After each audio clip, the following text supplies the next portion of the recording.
We've been looking at the conversations that Jesus has had with various people. Several of us may have met somebody who has really impacted our lives.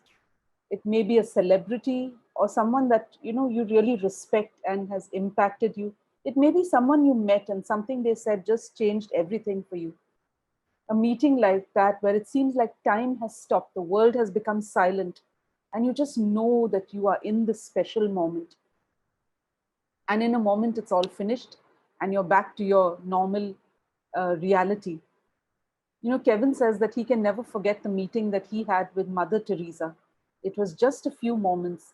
He doesn't exactly remember what was said, but he cannot forget the sense of peace that he felt when he was there with her. Many people had those kind of divine moments with Jesus. All these weeks, we've been hearing stories of how he healed people, how he called people to follow him. And whenever he spoke to people, they were greatly impacted. Their lives changed. It seemed like the world stood still for those moments. It would give us the idea that every conversation that Jesus had with people ended well. Every single person heard his words and their lives changed. But this is not really true. Jesus had a lot of difficult conversations. In some cases, he was rejected, especially with the Pharisees. Many of them did not like what he said. And then there's another story of a town called the Gadarenes. And when Jesus went there and healed a demon possessed man and cast the demons out into a herd of pigs, the people saw that. The people saw the pigs just running, you know, completely violent right into a body of water. When they saw that, they begged him to go away. They begged him to leave their region. However, the second time they welcomed him back. And there were so many such conversations that Jesus had which did not go very well. As you may have guessed from our scripture reading today, what Henya read earlier on, this conversation did not go very well. Jesus was in the town of Judea, and as was his custom, as was the usual, crowds followed him, and he healed many people, taught them from the word of God. This story is found in Matthew, Mark, and Luke. So it was, quite a prominent story that everybody remembers. Mark says that just as he was leaving the town of Judea, a man ran up to him and knelt before him. Now, clearly, this man had a deep burden in his heart, and he was kind of thinking, should I not? Haven't we done that? When somebody asks you if there are any questions, you've got it in your mind, but you're kind of not sure whether people would laugh at you or not sure what to say. This man must have been something like that. Now, let's look at the man, okay? From the scripture that Henya read, it's clear that he was young, he was rich, and he was a ruler. Quite the eligible guy for his time, even for our time. Luke said that he had great wealth, and he was probably a government or the Sanhedrin leader or a business leader.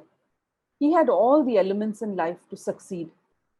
In addition to being rich and successful, he had a good character, he was hardworking, and he was moral. He did what was right, but still he was looking for answers. And he was probably well respected and knew the burden of this great responsibility that he carried. He also went to the right person when he had all these concerns. He didn't go to trick Jesus. He didn't go to, confuse him, but he went with a genuine concern. And it was obvious that all his money, his possessions, his position in life, nothing could fill the emptiness that was inside. Now let's look at the conversation. The man went to Jesus and asked him, "What good deed must I do to have eternal life?"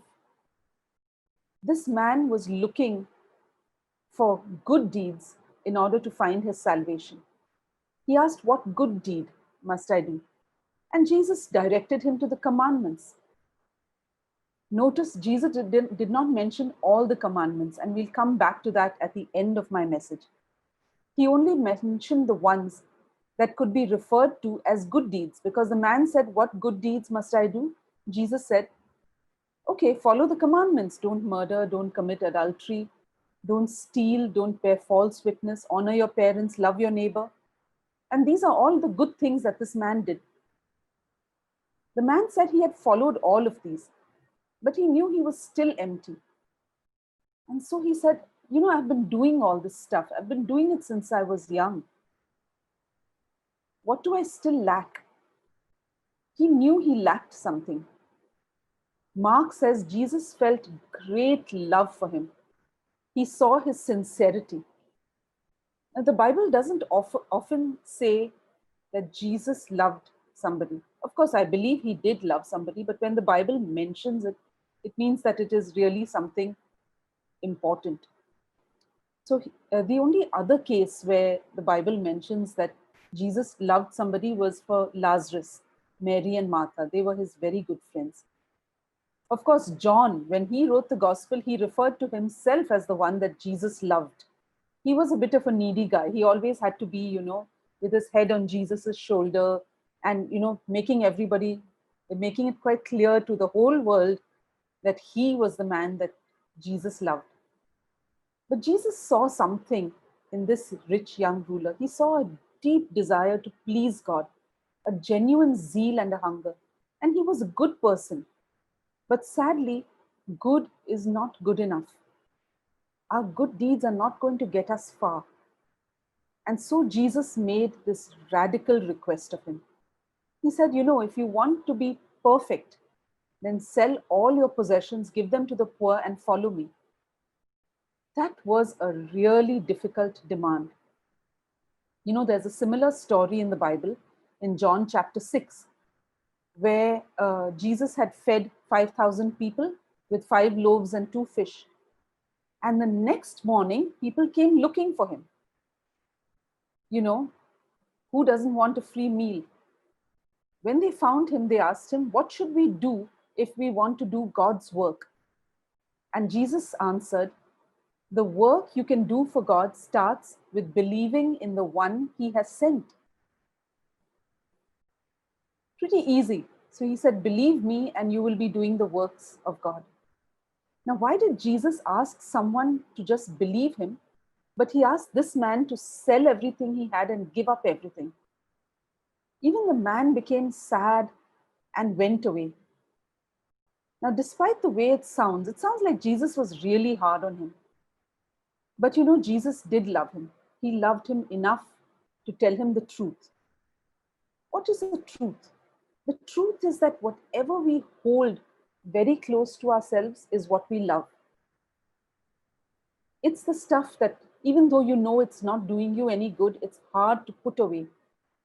Believe me when I say that this is not an easy decision to make. For this man, it was money. For you, it might be a relationship that's not doing you any good. It might be that job that's making you compromise and taking away your attention from God. It may be your own pleasure. It may be an addiction, drugs, medication, maybe gaming, social media, entertainment. It may be food. It may be fashion. It may be the approval of your peers. It may also be good things like your family. And I know what it's like to be a mother and want to put my kids first before anything else. But God has said that anything that comes before him is an idol. It may be a good thing like your diet or your health, but if it becomes the most important thing in your life, it's an idol. Everything that promises security, contentment, a future, a long life that is separate from God is an idol. For so many people, their investments can be an idol. Their jobs can be their security. But believe me when I say that you must invest, you must work hard, you must earn well if you can. You must take care of your health. You must also invest in your kids, in your family, in your loved ones. But is it becoming an idol? How will you know if it's an idol?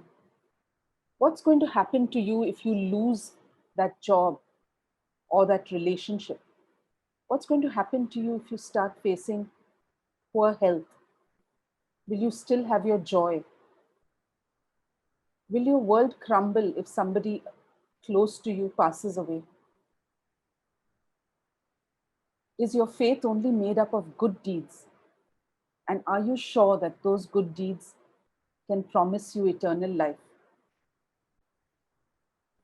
You know, with one statement, Jesus revealed what his idol was.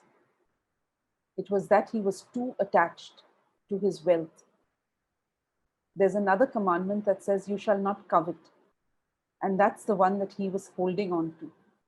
That commandment was the one he was breaking. Now, I want to tell you a story about a man about 1,000 years later after this story. This is a man who's faced a similar life altering question. His name was Peter Valdez, or Waldo, as he was more commonly known. He lived around the 12th century, around the 1100s, in a town called Lyon in France. Not much was known about him, except that he experienced this one big crisis of conscience in his life. Now, in those days, you know, there were traveling artists, or troubadours as they were called. They would go about from town to town, entertaining people through stories, through songs. Many of their messages had a, you know, like a good lesson to learn. Some of them were pure entertainment. In those days, you know, if people were looking for entertainment, there was no Netflix or Hotstar or Amazon Prime. There were no movies or TV in those days. Most of you have never known what it is like to live without a TV. But this is what life was like, you know, 1,000 years ago, around the time I was born. In one such show, Waldo heard of a man named Alexis, and that man's story impacted him greatly. Not long after that, he heard some verses in the Bible, the same story that we heard today. He heard this story and it deeply troubled him. He became deeply concerned about the state of his soul. The first thing he decided when he heard the story was to study the Bible because he had never heard this story before. Now, in those days, the Bible only existed in the Latin Vulgate. Vulgate does not mean vulgar as in obscene, but it means that it was the language that was spoken at the time when it was translated. Now, so the Latin Vulgate was the language of the people in the 4th century. Now, moving on to the 12th century, it was no more the language of the people. You needed to study Latin as your second language in school, maybe. So by the time uh, Waldo was reading these verses in the Latin Vulgate, he could not understand what they meant. And so, because he was rich, he hired scholars to translate the Bible into the language that he used in his area, that is Provençal. And he began to understand the word more. He realized that he had valued money and he had made money an idol. And he served the created things rather than the creator. But unlike the rich young ruler who walked away from Jesus disappointed, Waldo did what Jesus said. He had a wife and 2 children. He gave them a sufficient portion of his inheritance so that they would never be in lack. All the excess amount he sold and he gave all the money away to the poor.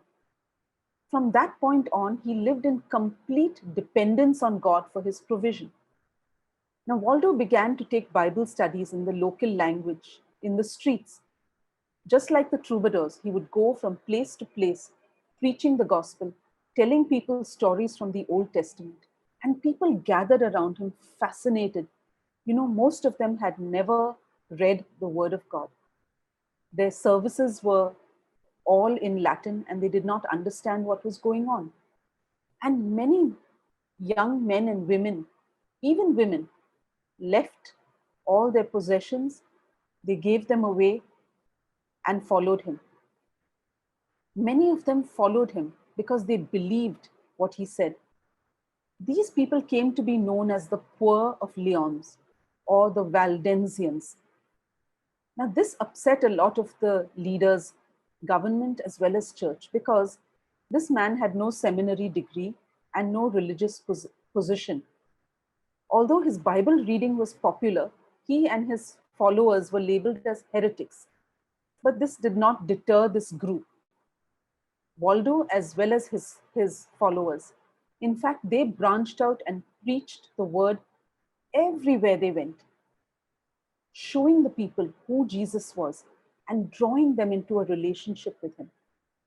Understanding that it is not by our good works and not by our piousness that we are saved, but it is in believing in the Son of God who came and died for us. Now, even after the death of Waldo, this group continued. The government pushed them further and further away from the towns, and they were moved to the forests and remote areas. And even till today, there is a group of these people living in northern Italy. You know, when the Reformation happened, they rejoiced along with so many others, and they continued doing what they believed was the word of God. Now, this story, as well as the story of the rich young ruler, clearly gives us two choices. Like the rich young ruler, we can go away disappointed and refuse to examine the idolatry that is taking control of our hearts. Or we can be like Waldo and set aside our idolatry and trust Jesus. Trusting Jesus may not always mean that you have to give up everything you have and depend upon people to feed you. It does not mean that you have to leave your home and become, a fakir, going around destitute. But it means that you have to put 100% of your faith in him. Jesus is all we have when everything else fails us. He is our treasure. And when we treasure him, we are saying that he is infinitely more valuable, infinitely greater, and infinitely more than anything we can possess. We need to love Jesus more than we love our spouses, our children, our parents, our family members. We need to love him more than our reputation. We need to love him more than our money, our jobs, our careers. And I'm not saying that we should put our careers on hold, or we should put things away in our lives. But we need to know that Jesus is number one.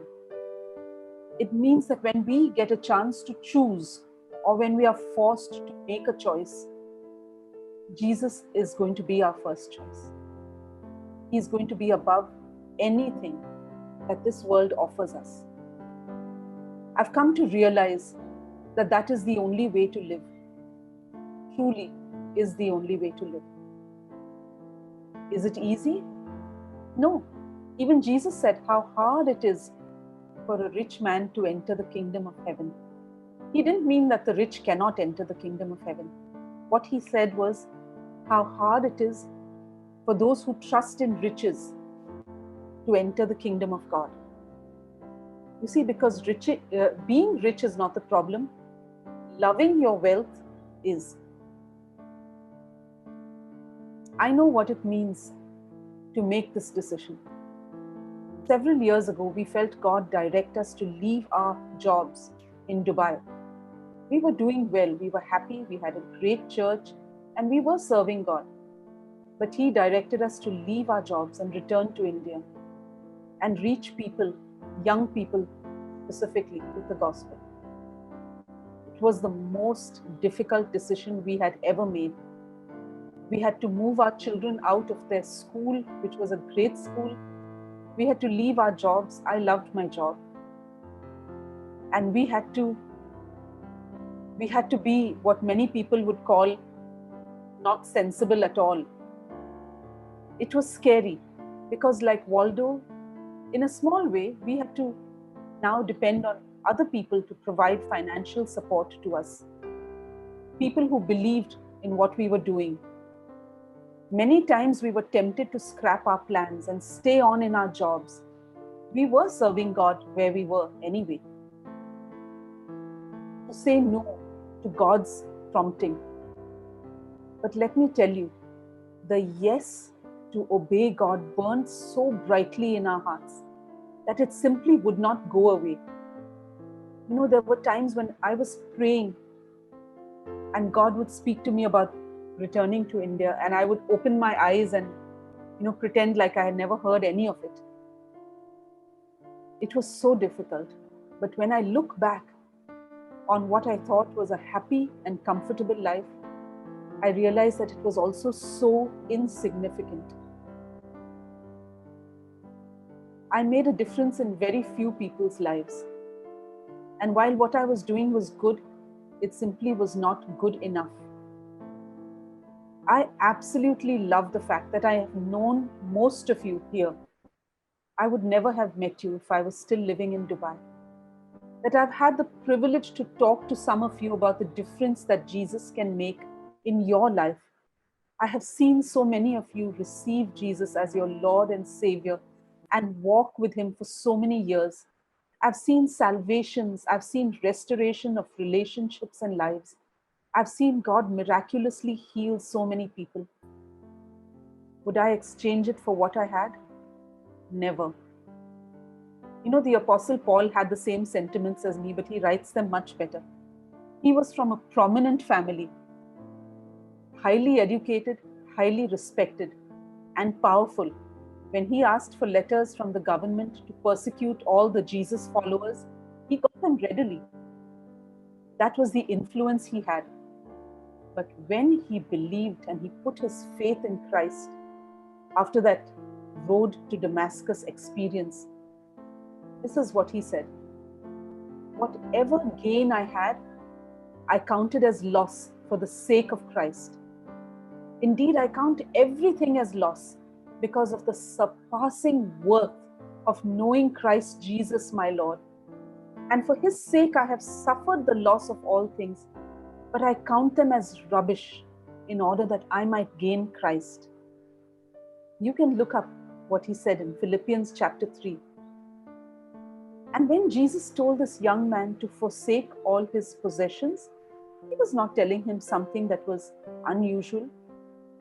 He was actually quoting the first commandment, where it says that you shall have no other gods before me.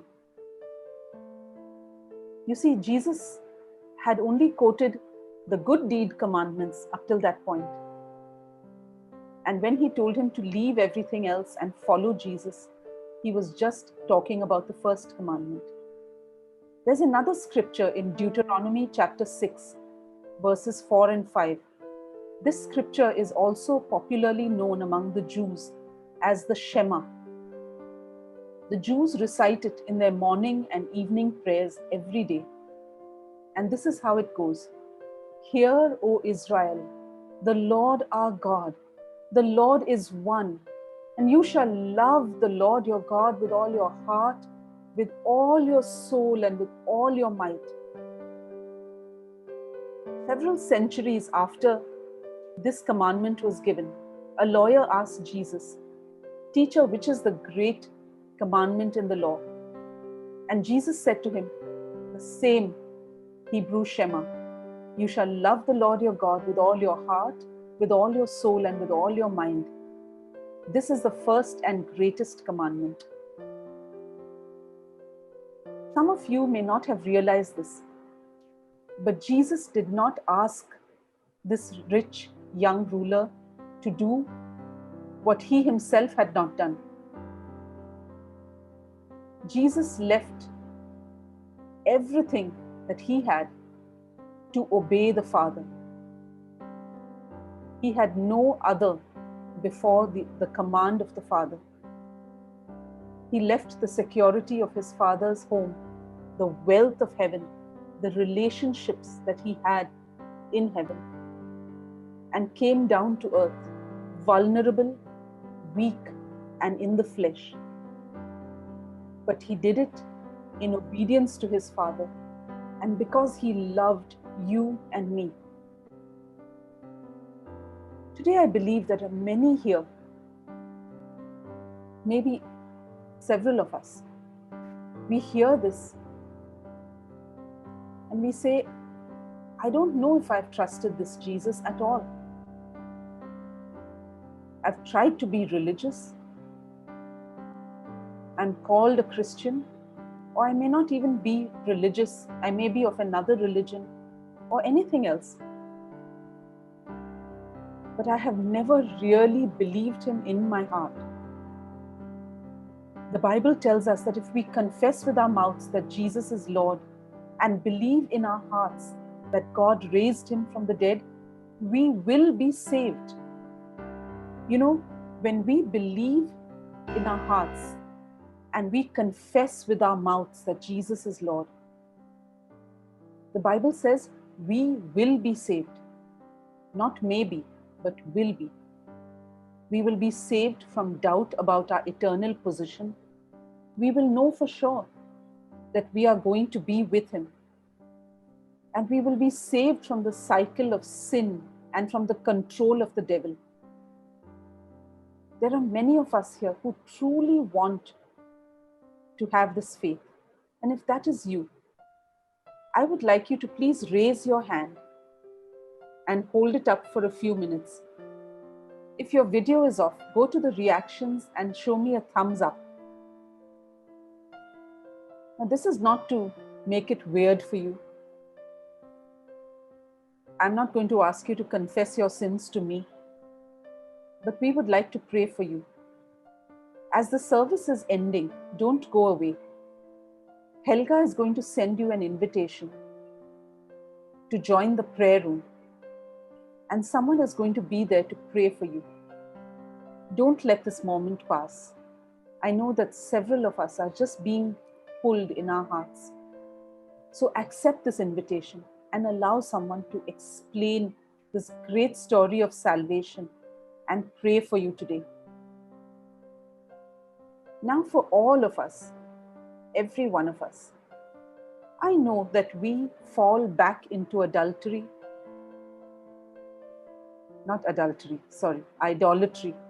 every now and then. I get mixed up with these words. They could be anything that takes the place that God alone should have in our lives. Idolatry comes in various forms. We already spoke about it. I'm sure that as I was telling you the story, and as you read the scripture, heard the scripture reading today, you know what your idols are. You know what God is prompting you to do. Today you have a choice before you. Will you walk away disappointed or justifying whatever it is?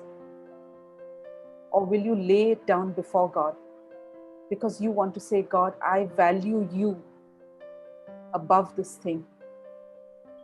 I value you above my addiction. I value you above making this relationship into my God. I value you before my desire to get rich. I value you above everything else. And if that is you, I want you to pray with me. Let's pray. Oh Lord, you know us too well. You see the condition of our hearts, but you still love us. You love us so much, God. Today we come before you with a task that is impossible for us. Lord, we know that our hearts keep going back to all of these things that we love. So many of them are good things. But God, today we want to confess, Lord, we love you more. You are our first love, and we would rather lose everything else than lose that relationship that we have with you, God. And above all that, Lord, you are so kind. You are merciful towards us. Lord, for all the things that we have valued before you, I ask you to forgive us. Forgive us of our idolatry. Help us to put you above all of these things so that we can walk in your greater call. We can follow you with all our hearts, and we can go on to do something bigger and walk with you in something that is greater than anything that we could do by ourselves. Help us, Lord. It seems like at times our flesh is weak, but God, with you, nothing is impossible. Help each one of us in Jesus' name. Amen.